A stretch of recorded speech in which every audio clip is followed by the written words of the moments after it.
bienvenue dans les podcasts de l'Oasis à Morges.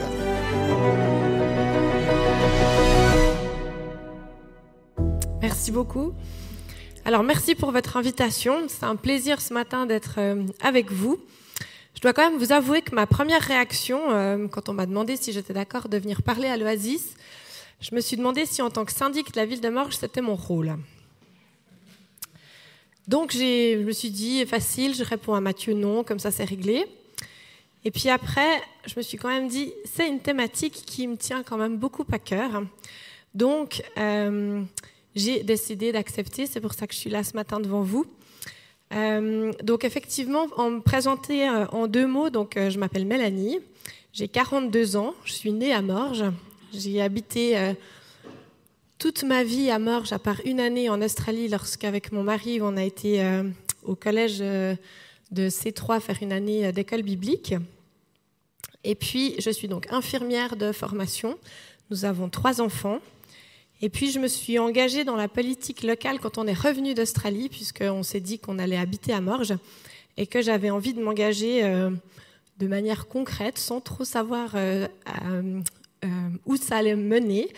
Mon papa était municipal et puis quand on est rentré en s'implantant à Morges, il m'a dit « Ah, ce serait bien que tu te mettes du conseil communal ». Il m'a dit que j'avais aucune chance d'être élue, alors je me suis dit que je prenais pas trop de risques.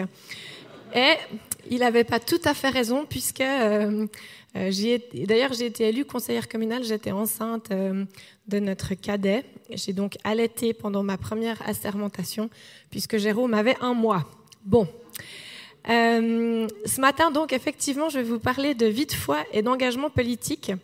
Et c'est un cheminement qui, pour moi, a commencé en 2005, dans le cadre de Jeunesse en Mission. J'ai participé à un camp de 2 semaines à Burtigny, qui était animé par Landa Cope, qui a résidé pendant plusieurs années en Suisse, à Burtigny, à la base de GEM. Et puis, elle animait un camp qui s'appelait le No Fest, qui parlait justement des sphères de la société. Et elle a commencé son camp, puis après, elle a écrit 2 livres que j'ai lus. Et en fait, elle commence par le constat suivant, c'est que la ville de Dallas aux États-Unis est la ville qui a proportionnellement le plus de chrétiens résidant dans cette ville. Mais par ailleurs, dans cette même ville, selon des statistiques qui ont été menées par des experts qui ont étudié le taux de criminalité, la sécurité, le système de santé, l'éducation, l'économie, le système social, la précarité, la qualité de vie, enfin tous ces indicateurs qu'on fait pour savoir comment vont les gens, comment va l'état de la société, eh bien, les spécialistes qui décrivaient l'état de santé, si je puis dire, de la ville de Dallas, a constaté que c'était l'un des plus catastrophiques des États-Unis. Et pourtant, cette ville, il y a plus de 20% de chrétiens, de la population qui est chrétienne. Et on dit normalement qu'à partir d'un taux de plus de 10%, l'Église peut avoir significativement une influence sur la société. Et puis, à Dallas, eh bien, ce n'était pas du tout le cas. Et c'était intéressant pour Landa Cope parce que vous savez que Jeunesse en Mission a vraiment ce désir d'évangéliser, d'aller amener la bonne nouvelle de l'Évangile. Et puis, Landa Cope, elle a commencé à réfléchir puis à se dire, mais alors, et après ? Parce que finalement, ce n'est pas en ayant 20% de la population qui est chrétienne que vraiment la société, elle change. Alors, elle a commencé à méditer, à prier, à réfléchir et à lire la Bible. Et puis de cela, elle a sorti une forme de modèle. Alors, je ne vais pas avoir le temps de vous développer les 2 livres qu'elle a écrits, qui sont par ailleurs en anglais, mais si ça vous intéresse, je vous donne volontiers les références. Mais elle a commencé à étudier, en fait, sur les 5 premiers livres de la Bible, puisque c'est là que Dieu établit la première société, si on veut, il fixe les règles dans plusieurs domaines de la société. Alors, Landa Cope, elle a sorti ses crayons de couleur et puis elle a commencé à catégoriser les domaines dont parle le Pentateuque. Et puis, à partir de là, elle sortait ses crayons de couleur par catégorie pour commencer à identifier, en fait, quels étaient les principes que Dieu... quels sont les principes que Dieu établit dans ces 8 catégories. Alors, je sais qu'il existe d'autres modèles, certains parlent de montagne, il y a d'autres manières de voir la société, mais j'aimerais quand même rapidement vous présenter ceux de Landa Cope. Alors, je vous ai préparé un petit PowerPoint parce que mon mari m'a dit qu'autrement, vous alliez vous endormir. Alors, non, mais c'est bien, pour toutes les personnes qui sont visuelles dans la salle, comme ça, vous pourrez vous repérer. Donc, si on dit qu'il y a 8 domaines de la société, en tout cas, c'est en fait ce que je trouve intéressant au travers de ce modèle et de cette analyse, en tout cas, moi, c'est ce qui m'a bluffé, c'est que...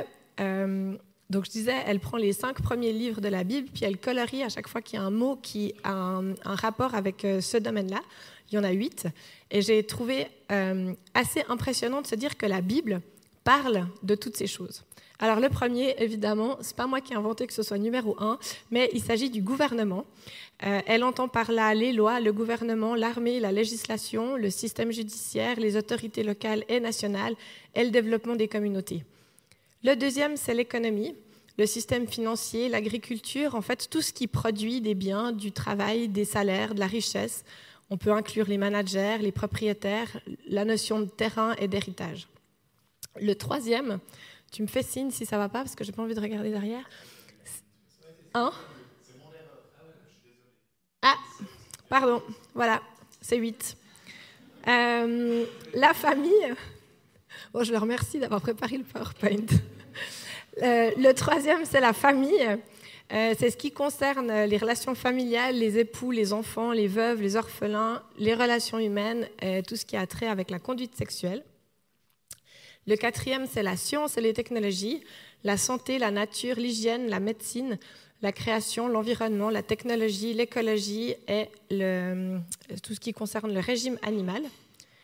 Le cinquième, c'est la communication, les médias, les scribes, le livre, la langue, les mots, les paroles, les écrits, les signes, et en fait ce qui a trait à l'histoire, ce qu'on se transmet.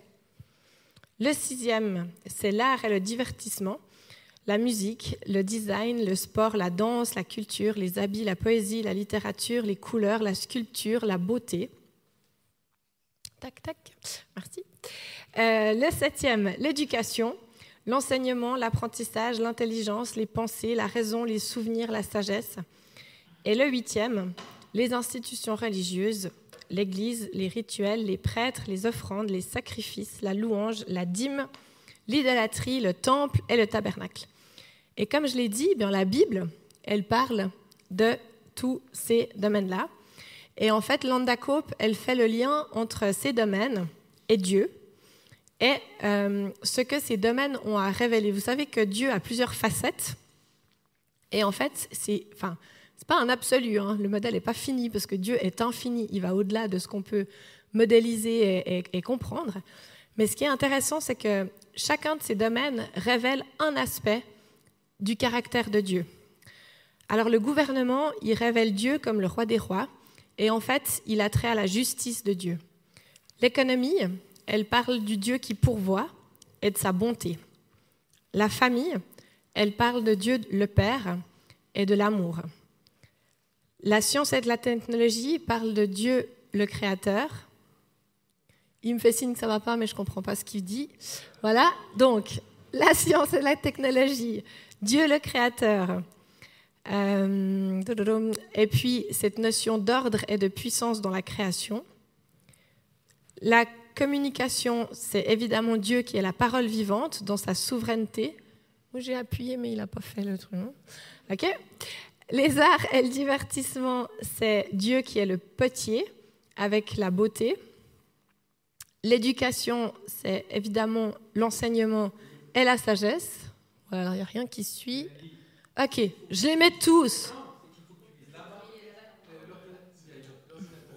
Non, il est là-bas. Tout va bien. Mais maintenant, j'ai tout affiché, je vais pouvoir se concentrer. Donc, l'éducation, l'enseignement et évidemment la sagesse. Et puis, les institutions religieuses, l'Église, c'est le grand prêtre. Et puis, ça parle de la sainteté et de la grâce de Dieu. Et je pense que si Dieu nous laisse sur terre, après nous avoir sauvés, ce n'est pas uniquement pour évangéliser le monde, c'est aussi et surtout pour servir dans le domaine de compétences que nous avons. Vous savez probablement que le mot ministère, il veut dire service, et c'est bien à cela qu'on est appelé. Dans l'Ancien Testament, les prêtres, c'est une tribu qui est mise à part. Ils ont été choisis directement par Dieu, et puis ils reçoivent leur autorité de Dieu. Et puis dans l'Ancien Testament, vous connaissez certainement l'histoire, à un moment donné, le peuple demande un roi. Je précise que ce n'était pas l'idée première de Dieu, mais le peuple demande le roi, et Dieu accepte de donner au peuple un roi qui reçoit l'autorité du peuple.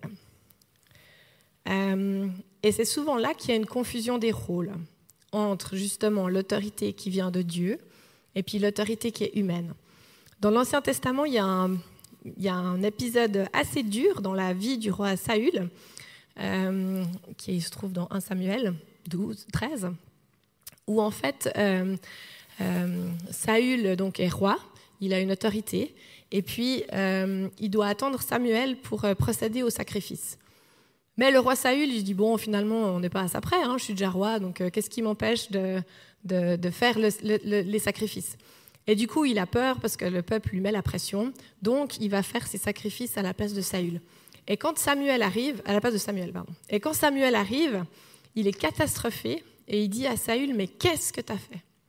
Parce qu'en fait, ce n'était pas le rôle du roi de faire les sacrifices, c'était le rôle justement du sacrificateur. Et à cause de ça, il est écrit que Dieu chercha un homme selon son cœur. C'est au travers de cet épisode que Saül perd la royauté parce qu'il va au-delà du rôle que Dieu lui a donné. Vous comprenez maintenant pourquoi j'ai hésité avant de répondre présente ce matin pour vous transmettre un message. Cependant, je trouve que c'est important aussi dans l'Église qu'on parle justement de notre rôle. Spécifiquement, c'est sur le sujet que je vais aborder, du gouvernement et de la politique. Mais c'était important pour moi de préciser qu'il est différent de celui de l'Église parce qu'on vient révéler une autre facette et autre chose de qui est Dieu. Donc je l'ai dit,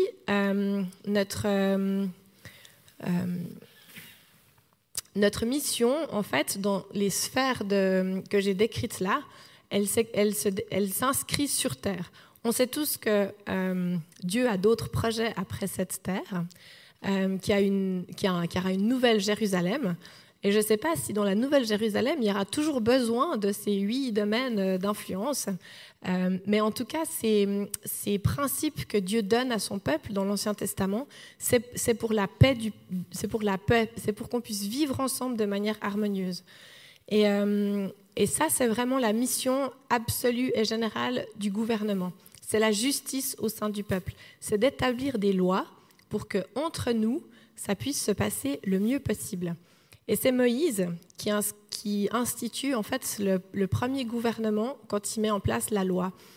Vous savez que quand Jéthro arrive, que Moïse est sous l'eau, que ça ne va pas, Moïse y réfléchit et puis alors il choisit des hommes par tribu pour les représenter et puis pour pouvoir procéder, arbitrer quand il y a des conflits au sein du peuple. Et c'est en fait là que vient le premier gouvernement. Dans l'Ancien Testament, c'est assez clair que ce gouvernement, il est basé sur un principe de liberté de choix et de conséquence. Dans Deutéronome, il y a pas mal de textes qui nous parlent de choisir entre la vie, la mort, ce qui est bien, ce qui est mal. Mais la Bible, elle est claire aussi depuis le début, puis là aussi, c'est des fois une confusion qu'on fait, que c'est jamais la loi qui va nous sauver. Si un bon gouvernement pouvait nous éviter ou nous rendre justes, alors Jésus n'aurait pas eu besoin de venir. Mais on sait toutes et tous que ce n'est pas la loi qui sauve, mais c'est Jésus. Parce que notre nature humaine, elle est par nature, on est pécheur, ça c'est les conséquences de la chute. Et c'est ce qui est mauvais en nous là qui a besoin d'être racheté et qui ne sera jamais racheté par la loi. Et c'est pour ça que le rôle du gouvernement ou le rôle des politiciens, c'est pas de rendre le peuple saint, c'est vraiment de représenter la justice de Dieu. Pour faire la distinction entre ça, c'est la différence entre ce qui est légal de ce qui est moral. Ce qui est légal, c'est ce qui est permis. Mais pas tout ce qui est permis est bon pour nous. Paul le dit, tout est permis. Mais tout n'est pas utile parce que tout n'est pas bon. Et en fait, la loi, le gouvernement, il est là pour fixer des règles pour qu'il y ait la paix au sein du peuple. Mais notre mission, enfin ma mission en tant que syndic, c'est pas de sauver ou d'amener l'évangile dans la ville de Morges, c'est de développer des projets, de fixer des lois. Alors au niveau communal, on n'est peut-être pas à ce niveau-là, mais disons de faire en sorte qu'il y ait de la paix entre les gens et qu'on puisse vivre en paix. Et c'est pareil pour les autres domaines de la société. S'il n'y avait pas toutes ces sphères d'influence, si ce modèle n'existait pas, ça veut dire que, ou alors peut-être, si ce modèle est faux, on devrait tous être pasteurs, parce qu'en fait, ce serait la seule chose qu'on devrait faire sur cette terre. Personnellement, je suis convaincue que Dieu nous appelle à nous engager au service des autres, quel que soit le domaine dans lequel on a des compétences. Dans mon parcours, j'ai eu l'occasion de travailler ou de contribuer dans plusieurs de ces domaines. Je vous ai dit, j'étais infirmière, donc j'étais plutôt dans le domaine de la santé. Et puis j'étais maman, donc j'ai plutôt dans le domaine de la famille. Et puis j'ai été responsable des enfants à C3-Lausanne pendant 10 ans, donc j'étais plutôt dans l'église. Puis aujourd'hui, je suis syndic, donc j'ai un rôle qui est plutôt dans le gouvernement. Je vous l'ai dit, je suis arrivée là, c'était pas vraiment un plan. C'était plutôt une réponse à une opportunité. Je suis entrée au conseil communal parce qu'effectivement, familialement, il y a eu une opportunité, puis que les Morgiens m'ont fait confiance. Et puis, ma motivation, c'était de m'engager pour amener ma pierre à l'édifice, puis mettre à disposition mes compétences. Et puis, après, quand j'ai été élue à la municipalité, j'ai aussi complété ma formation par un diplôme en administration publique à l'université de Lausanne, parce qu'effectivement, quand on fait les choses de manière un peu plus professionnelle, évidemment qu'il y a des compétences métiers qui sont importantes d'avoir, et puis qu'il ne suffit pas d'avoir un cœur au service, mais que c'est aussi important de développer des compétences. Je vous l'ai dit, mon rôle de syndic, je pense que c'est de veiller à un développement harmonieux de la ville, c'est de chercher des solutions, de faire des pesées d'intérêt, d'être à l'écoute des citoyennes et des citoyens, ça m'arrive souvent, mais des fois c'est pour des sujets très basiques, comme des politiques de stationnement, comme le fait que, des choses vraiment très concrètes du quotidien, avec des gens qui sont très énervés, qui ne comprennent pas pourquoi. Donc je fais beaucoup de communication, à essayer d'expliquer le pourquoi du comment on fait une pesée d'intérêt, puis pourquoi on prend des décisions qui ne sont effectivement pas toujours bien comprises, ou pourquoi on ne peut pas aller plus vite. Pourquoi on n'arrive pas à rénover la patinoire en 3 mois. C'est pas faute d'avoir essayé par la prière, mais ça n'a toujours pas fonctionné. Donc à moins d'un miracle, on va suivre la voie officielle. Un jour après l'autre, on cherche des solutions. Je fais beaucoup de conduite de séance, et puis dans l'absolu, c'est ce que je vous ai dit, je cherche le bien commun. Je parle pas beaucoup de ma foi du lundi au samedi quand je travaille, parce que, si j'en ai l'occasion, oui, mais je suis pas là pour prêcher, c'est pas mon rôle de syndic de prêcher. Est-ce que je prie pour ma mission? Oui. Je prie pour être inspirée, je prie pour avoir de la sagesse dans mes décisions. Je me ressource aussi dans la prière et en lisant la Bible. C'est important pour moi de connaître la parole de Dieu, de savoir qu'est-ce que dit la Bible sur le gouvernement, qu'est-ce que dit la Bible sur c'est quoi d'être juste, c'est quoi la volonté de Dieu. Mais je ne le ressors pas tel quel à mes collègues. Je ne prêche pas le lundi après-midi, je vous rassure. Je mets mes compétences au service de la collectivité, et c'est comme ça que je vois mon engagement politique. Pour conclure, j'ai choisi un verset qui m'a pas mal interpellée dans Jérémie 29, les versets 4 à 7. Et vous allez pouvoir le lire à l'écran. Voici ce que dit l'Éternel, le Maître de l'univers, le Dieu d'Israël, à tous les exilés que j'ai emmenés de Jérusalem à Babylone. Construisez des maisons et habitez-les. Plantez des jardins et mangez-en les fruits. Mariez-vous et ayez des fils et des filles. Donnez des femmes en mariage à vos fils et des maris à vos filles, pour qu'elles puissent mettre au monde des fils et des fils. Augmentez en nombre là où vous êtes et ne diminuez pas. recherchez le bien-être de la ville où je vous ai exilé et intercédez auprès de l'Éternel en sa faveur, parce que votre propre bien-être est lié au sien.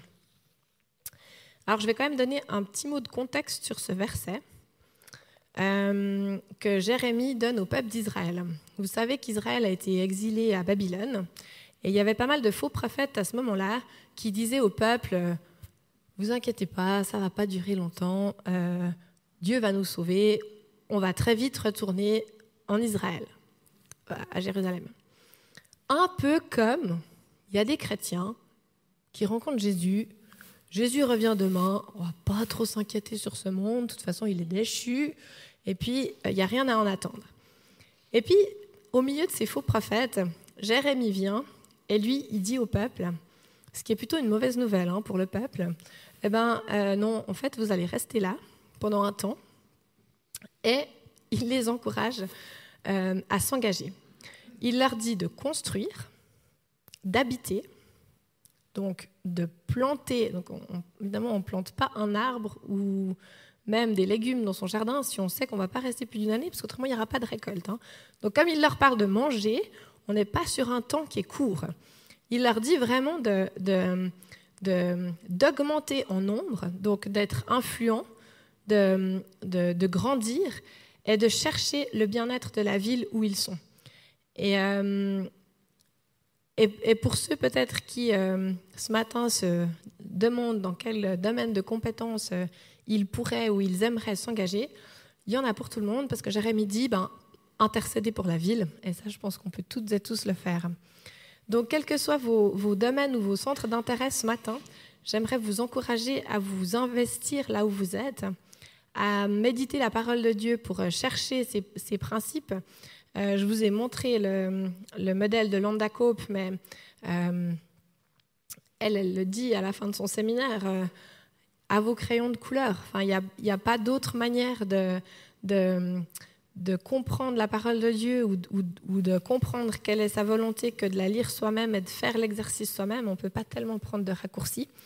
Il faut avoir ses propres révélations, sa propre compréhension des bonnes choses que Dieu en réserve pour nous. Et puis après, effectivement, c'est de s'investir dans la société là où on est, de prier pour les gens qu'on connaît, pour nos collègues de travail, pour le domaine dans lequel Dieu vous a appelé. Moi, je l'ai dit, quand j'étais une période de ma vie à la maison avec mes enfants, je pense que mon domaine d'influence, c'était mes enfants, et j'ai mis un peu de temps à comprendre que, en fait, une de mes missions, c'était vraiment simplement de prier pour eux, quand je les envoyais à l'école, quand ils revenaient de l'école, et que ça fait une différence quand on s'engage, quand on est au service des autres. Et je pense que Dieu nous appelle à faire une différence pour le bien de nos villes, de nos villages, de là où il nous a placés. Voilà le message que j'avais pour vous ce matin, et je repasse volontiers la parole.